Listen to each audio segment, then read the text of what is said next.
Pitong babaeng ibinubugaw umano para lumahok sa sex party ang nasagip ng mga otoridad sa Maynila. Arestado naman ang 4 na nambubugaw umano sa kanila at nakatutok si Ian Cruz.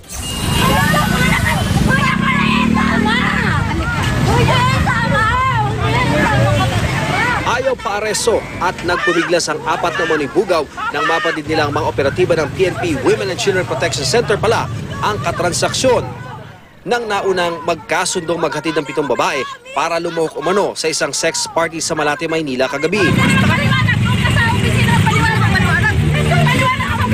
Nang mayabot na ang 25,000 pesos na marked money sa isa sa mga suspect, agad sumugod ang iba pang operatiba ng WCPC.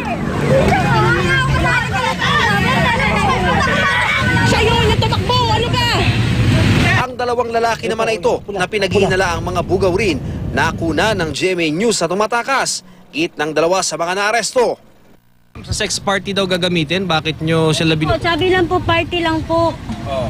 Tapos ano lang daw po, disco lang po. Bakit po kayo nakasali rito? Pinakasama ko kasi siya, boss. Oh. Yun lang po. Bunsod ng sumbong ng pambubugaw sa lugar, 1 linggo nagsagawa ng surveillance sa mga operatiba. Para maging kapanipaniwala, may kasama pa raw na Caucasian na lalaki ang mga operatiba sa entrapment operation. Yung racket nga ng suspect, may makita silang dito mga turista.